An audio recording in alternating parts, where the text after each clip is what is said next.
Hello everyone, welcome to my YouTube channel learn with Kanika. आज हम करेंगे बाल विकास चाइल्ड डेवलपमेंट साइकोलॉजी सीडीपी का प्रैक्टिस सेट 4, जिसमें हम इसके टॉप 50 क्वेश्चंस करेंगे। तो इससे पहले हम इसके 3 सेट कर चुके हैं, तो 150 क्वेश्चंस हो चुके हैं। आज के सेट से 200 क्वेश्चंस हो जाएंगे, जो कि आपके यूपी टेट, सी टेट और सुपर टेट के लिए बहुत ही इंपॉर्टेंट हैं। तो अगर आपने कोई भी सेशन नहीं देखा है तो आप प्लेलिस्ट में जाकर ज़रूर देख सकते हैं। साथ ही ये वीडियो अच्छी लगे तो इसे लाइक एंड शेयर भी ज़रूर कीजिएगा। 151 है हमारा संवेग व्यक्ति की उत्तेजित दशा है। यह कथन निम्नलिखित में से किसका है? तो ये भी बहुत पूछे जाते हैं कि ये स्टेटमेंट किसने दिया है। तो संवेग जो है वो व्यक्ति की एक उत्तेजित दशा है। यह कथन किसने कहा है? ये कथन है वुडवर्थ का, ऑप्शन बी। बच्चों द्वारा की जाने वाली त्रुटियों के संबंध में निम्नलिखित में से कौन सा कथन सत्य है, ये बताना है। एक शिक्षक को प्रत्येक त्रुटि पर ध्यान नहीं देना चाहिए, पाठ्यक्रम पूरा अन्यथा पाठ्यक्रम पूरा नहीं होगा। तो ऐसा नहीं है, अगर किसी बच्चे को कोई त्रुटि है या कुछ समझ नहीं आ रहा तो उस पर ध्यान देना चाहिए। तो फर्स्ट ऑप्शन हो जाएगा हमारा रॉन्ग। प्रत्येक त्रुटि को सुधारने में बहुत अधिक समय लगेगा तथा एक शिक्षक के लिए थकाने वाला होगा, ये भी गलत है। नेक्स्ट है, स्वयं बच्चों द्वारा त्रुटियों को सुधारा जा सकता है, इसलिए शिक्षकों को उन्हें तुरंत नहीं सुधारना चाहिए, ये भी हमारा सही नहीं होगा। नेक्स्ट है, यदि एक शिक्षक कक्ष में सभी बच्चों की त्रुटियों को सुधारने योग्य नहीं है तो यह संकेत करता है कि शिक्षक शिक्षा की व्यवस्था असफल है। ये बिल्कुल ठीक है कि अगर वो एक एक बच्चे की अगर जो भी उसकी त्रुटि है या डाउट है अगर उसको नहीं सॉल्व कर सकता तो जो टीचर एजुकेशन है वो असफल मानी जाएगी। नेक्स्ट है मोनिका, जो कि गणित की शिक्षिका है। राधिका से एक प्रश्न पूछती है। राधिका से कोई उत्तर ना मिलने पर वह तुरंत मोहन से दूसरा प्रश्न पूछती है, और जब उसे महसूस होता है कि मोहन उत्तर बताने में संघर्ष कर रहा है तो वह अपने प्रश्न के शब्दों को बदलती है। और मोनिका की यह प्रवृत्ति क्या प्रदर्शित करती है? तो उसने जब राधिका से क्वेश्चन पूछा था तब तो उसने ये चीज़ नहीं की कि क्वेश्चन को चेंज करती उसकी लैंग्वेज को, लेकिन जब मोहन से उसने पूछा है तो उसने लैंग्वेज को चेंज कर दिया। तो ये क्या होगा कि वह मोहन का पक्ष लेकर लिंग भूमिकाओं में रूढ़िवत्ता को दिखा रही है। तो आंसर होगा ऑप्शन बी, जो कि गलत है। एक सशक्त विद्यालय अपने शिक्षकों में निम्नलिखित योग्यताओं में से सर्वाधिक किस चीज को बढ़ावा देगा? तो वो जो सबसे ज़्यादा बढ़ावा देगा एक शिक्षक, तो वो किस चीज में देगा? प्रतिस्पर्धक अभिवृत्ति, कॉम्पिटिटिव एटीट्यूड में, क्योंकि अगर कॉम्पिटिटिव एटीट्यूड होगा तो हर एक बच्चा ज़्यादा करने की कोशिश करेगा। तो इसीलिए आंसर होगा ऑप्शन ए। भाषा में अर्थ की सबसे छोटी इकाई है। भाषा में लैंग्वेज में अर्थ की सबसे छोटी इकाई क्या होती है? स्वनिम, फिनोम। नेक्स्ट है, शैक्षिक विकास में मूल्यांकन का अर्थ है। शैक्षिक विकास में मूल्यांकन का अर्थ होगा यहाँ पर ज्ञान क्षमता का मूल्यांकन करना। नेक्स्ट है, पूर्वाग्रही किशोर या किशोरी अपनी किसके प्रति कठोर होंगे? तो जो पूर्वाग्रही किशोर या किशोरी हैं वो अपनी समस्या के प्रति कठोर होंगे। कौन से गुण अच्छे मानसिक स्वास्थ्य के नहीं हैं? अच्छे मानसिक स्वास्थ्य के कौन से नहीं हैं ये बताने हैं। तो इनमें से है बहुत ज़्यादा विनीत और स्वयं में सीमित होना। स्व केंद्रित अवस्था होती है बालक की। स्व केंद्रित अवस्था कौन से ईयर की होती है ये बताना है। तो ये होती है 3 से 6 साल तक की। नेक्स्ट है, माँ बाप की साय से बाहर निकलकर अपने साथी बालकों की संगत को पसंद करना कौन सी अवस्था से संबंधित है? तो ये है पूर्व किशोरावस्था से संबंधित, प्री एडल्टहुड। मानसिक परिपक्वता की ऊंचाइयों को छूने के लिए प्रयत्नरत रहना संबंधित है। तो मानसिक परिपक्वता की ऊंचाइयों को छूने के लिए प्रयत्नरत रहना किससे संबंधित है? किशोरावस्था से, ऑप्शन ए। बुद्धि तथा सृजनात्मकता, इंटेलिजेंस एवं क्रिएटिविटी किस प्रकार का सहसंबंध पाया गया है? तो इंटेलिजेंस और क्रिएटिविटी में जो सहसंबंध है वो धनात्मक है। कक्षा में अनुशासन बनाए रखने के लिए, डिसिप्लिन को कंट्रोल में रखने के लिए सबसे अच्छा जो उपाय है वो होगा शिक्षण को रोचक व व्यवहारिक बनाना, ऑप्शन बी। शैशवावस्था में बच्चों के क्रियाकलाप कैसे होते हैं? शैशवावस्था चाइल्डहुड में जो बच्चों के क्रियाकलाप हैं वो मूल प्रवृत्त्यात्मक होते हैं। जिन विद्यालयों में समेकित शिक्षा दी जाती है या समावेशी शिक्षा दी जाती है, उसके शिक्षकों को किन क्षेत्र विशेष में प्रशिक्षित करना चाहिए? तो उन्हें जो मेन प्रशिक्षित किया जाता है वो विशेष आवश्यकता वाले बच्चों की पहचान करना और उनको शिक्षण के लिए प्रशिक्षित या ट्रेन किया जाता है। निम्नलिखित में से किस समूह के बच्चों को समायोजन की समस्या होती है?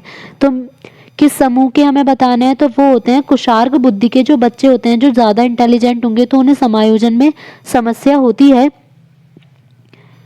अपनी कक्षा के एक विद्यार्थी की प्रवृत्ति को यदि एक शिक्षक बदलना चाहता है तो उसे क्या करना होगा? तो उसे उसके समूह के सभी सदस्यों की प्रवृत्ति बदलनी होगी। विकास का वही संबंध परिपक्वता से है जो कि उद्दीपन का जो रिलेशन है वो किससे होता है? प्रतिक्रिया, रिएक्शन से। पियाजे मुख्यतः किसके क्षेत्र में योगदान के लिए जाने जाते हैं? पियाजे जो मेन जाने जाते हैं वो संज्ञानात्मक विकास के लिए जाने जाते हैं। नैतिक विकास के लिए आ जाएगा कोहलर। नेक्स्ट है, जब कभी दो या अधिक व्यक्ति एक साथ मिलते हैं और एक दूसरे को प्रभावित करते हैं तो वे एक सामाजिक समूह का निर्माण करते हैं। तो यह कथन कैसा है? सत्य है।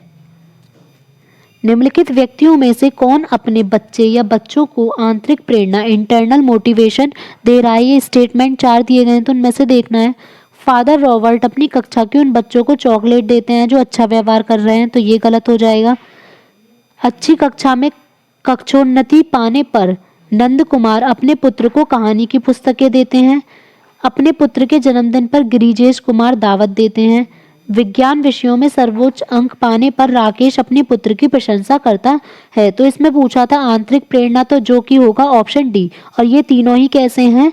बाहरी प्रेरणा के, एक्सटर्नल मोटिवेशन। बच्चों के सामाजिक विकास में किसका विशेष महत्व है? तो बच्चों के सामाजिक विकास में पूछा है तो यहाँ पर आएगा खेल का विशेष महत्व है। भाटिया बैटरी का यूज किसके परीक्षण के लिए किया जाता है? तो भाटिया बैटरी का यूज किया जाता है बुद्धि, इंटेलिजेंस के टेस्ट के लिए। कोहल वर्ग का विकास सिद्धांत निम्नलिखित में से किससे संबंधित है? तो ये अभी हमने देखा था, संज्ञानात्मक से तो रिलेटेड होता है पियाजे का, और कोहल वर्ग का किससे होगा? नैतिक विकास से। राजेश अति लोलुप पाठक है। वह अपने कोर्स की पुस्तकें पढ़ने के अतिरिक्त प्राय पुस्तकालय जाता है और विभिन्न प्रकरणों पर पुस्तकें पढ़ता है। इतना ही नहीं, राजेश भोजन अवकाश में अपने कार्य करता है और उसे परीक्षाओं में पढ़ने के लिए अपने शिक्षकों तथा अभिभावकों द्वारा कभी भी कहने की जरूरत नहीं है और वह वास्तव में सीखने का आनंद लेता नजर आता है। तो उसे डैश के रूप में सर्वाधिक बेहतर रूप में वर्जित किया जा सकता है। तो जो उसे सबसे अच्छा माना जाएगा वो असेसमेंट सेंटर्ड लर्नर माना जाएगा, आकलन आधारित शिक्षार्थी। भाषा विकास में सहयोग करने का कौन सा तरीका गलत है?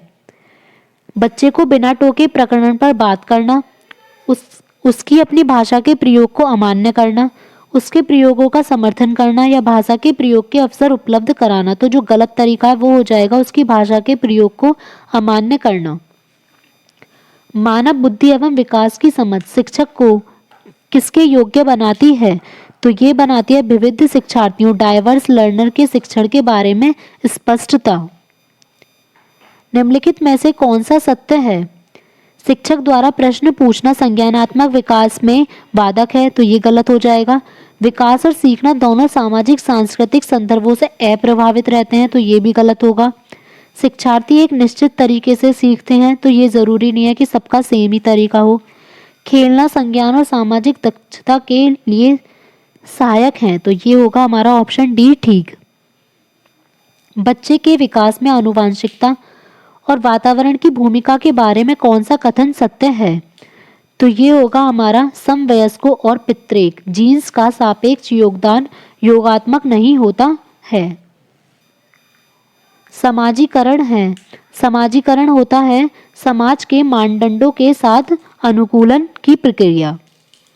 एक पीटी प्ले शिक्षक क्रिकेट के खेल में अपने शिक्षार्थियों के क्षेत्र रक्षण को सुधारना चाहता है। निम्नलिखित में से कौन सी युक्ति शिक्षार्थियों को अपना लक्ष्य प्राप्त करने के लिए सर्वाधिक सहायक है? तो ये है कि शिक्षार्थियों को फील्डिंग का सबसे अधिक अभ्यास करवाना। एक शिक्षिका अपने शिक्षार्थियों को इस रूप में मदद करना चाहती है कि वे एक स्थिति के अनेक दृष्टिकोणों से सराहना कर सकें। वह विभिन्न समूहों में एक स्थिति पर विवाद करने के अनेक अवसर उपलब्ध कराती है। वाइगोत्स्की के परिप्रेक्ष्य के अनुसार उसके शिक्षार्थी विभिन्न दृष्टिकोणों को क्या करेंगे, तो ये आएगा इंटरलाइज, आत्मसात करेंगे और अपने तरीके से उस स्थिति के अनेक परिप्रेक्ष्य विकसित करेंगे। तो इसमें आ जाएगा हमारा आंसर ऑप्शन बी। सीता ने हाथ से दाल और चावल खाना सीख लिया है। जब उसे दाल और चावल दिए जाते हैं तो वह दाल और चावल मिलाकर खाने लगती है। उसने चीज़ों को मिश्रित करने के लिए अपनी स्कीमों में दाल और चावल खाने को क्या कर लिया है, तो ये आ जाएगा एसिमिलेटेड, अनुकूलित।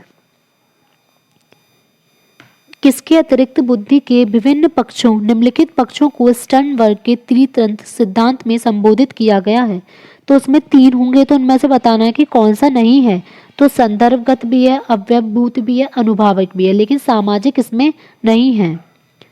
हार्वर्ड गार्डनर का बुद्धि का सिद्धांत किस पर बल देता है, तो ये शिक्षार्थियों में अनुबंधित कौशलों पर या सामान्य बुद्धि पर या विद्यालय में आवश्यक समान योग्यताओं पर या प्रत्येक व्यक्ति की, तो ये देता है प्रत्येक व्यक्ति की विलक्षण योग्यताओं, मीन्स यूनिक एबिलिटीज पर। थ फे च ये किस टाइप की ध्वनियां हैं, तो ये हैं स्वनिम, फिनोम्स। कक्षा में जेंडर रूढ़िबद्धता, जेंडर स्टेरियोटाइपिंग से बचने के लिए एक शिक्षक को लड़के लड़कियों को एक साथ अपारंपरिक भूमिकाओं में रखना चाहिए। विद्यालयों को किसके लिए वैयक्तिक भिन्नताओं को पूरा करना चाहिए, तो ये होगा यह समझने के लिए कि क्यों शिक्षार्थी सीखने के योग्य या अयोग्य है। शिक्षार्थियों में वैयक्तिक भिन्नताओं को संबोधित करने के लिए एक विद्यालय किस प्रकार का सहयोग उपलब्ध करवा सकता है, तो ये होगा हमारा बाल केंद्रित पाठ्यचर्या, चाइल्ड सेंटर्ड करिकुलम का पालन करना और शिक्षार्थियों को सीखने के अनेक अवसर उपलब्ध कराना। सतत और व्यापक मूल्यांकन किस पर बल देता है, तो यह देता है सीखने को किस प्रकार अवलोकित रिकॉर्ड को और सुधारा जाए। विद्यालय आधारित आकलन, अब ये बताना है कि विद्यालय आधारित जो आकलन होता है वो क्या करता है, ये करता है परिचित वातावरण, डायग्नोसिस में अधिक सीखने में सभी शिक्षार्थियों की मदद। किसके अतिरिक्त निम्नलिखित समस्या समाधान की प्रक्रिया के चरण हैं, तो समस्या समाधान की प्रक्रिया के कौन कौन से चरण हैं। एंटिसिपेट आउटकम्स, परिणामों की आशा करना। आइडेंटिफिकेशन ऑफ प्रॉब्लम, समस्या की पहचान करना। और संभावित युक्तियों को खोजना, पॉसिबल स्टडीज को खोजना। लेकिन समस्याओं को छोटे हिस्सों में बांटना समस्या समाधान का स्टेप नहीं है। निम्नलिखित में से कौन सा कथन विकास के बारे में सत्य नहीं है, तो विकास अंत्यक्रिया का फल है, ये भी ठीक है। एक व्यवस्थित श्रृंखला का अनुगामी है, ये भी ठीक है। विकास व्यक्तिगत प्रक्रिया है, लेकिन विकास विशिष्ट से सामान्य की ओर नहीं होता, सामान्य से विशिष्ट की ओर होता है। बालकों की सोच अमूर्तता की अपेक्षा मूर्त अनुभवों व वृत्तियों से होती है, तो जिसमें मूर्त अवयवों से होती है वो हमें एज बतानी है कि कौन सी होगी, तो वो होती है 7 से 12 साल, और जो 12 साल के बाद होगी वो होगी जिसमें वो अमूर्त चीज़ों को पहचानेंगे। मानव विकास किन दोनों योगदान का परिणाम है, तो जो मानव विकास है वो वंशानुक्रम और वातावरण दोनों का ही परिणाम है।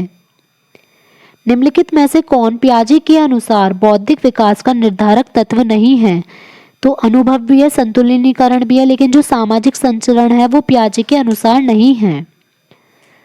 समस्या के अर्थ को जानने की योग्यता वातावरण के दोषों, कमियों व रिक्तियों के प्रति सजगता विशेषता है सृजनशील बालकों की। एक कॉलेज जाने वाली लड़की ने फर्श पर कोट फेंकने की आदत डाल ली है। लड़की की मां ने उससे कहा कि कमरे से बाहर जाओ और कोट को खूंटी पर टांगो। लड़की अगली बार घर में प्रवेश करती है और कोट को हाथ पर रखकर अलमारी की तरफ जाकर कोट को खूंटी पर टांग देती है, तो यह किस चीज का उदाहरण होगा, तो ये होगा श्रृंखलागत अभिगम का, सीक्वेंस लर्निंग का। एक क्रिकेट खिलाड़ी अपनी गेंदबाजी के कौशल को विकसित कर लेता है, पर यह उसके बल्लेबाजी के कौशल को प्रभावित नहीं करता, तो जिसमें दूसरे पर इफेक्ट नहीं पड़ रहा, तो उसे बोलेंगे शून्य प्रशिक्षण अंतरण। निम्नलिखित में से कौन सा कथन किसी व्यक्ति के मानसिक स्वास्थ्य को उत्तम रूप से प्रदर्शित करता है? तो इसमें आएगा हमारा पूर्ण अभिव्यक्ति, संगतिकरण, सामान्य लक्षण की ओर निर्देशन। तो आंसर हो जाएगा ऑप्शन ए।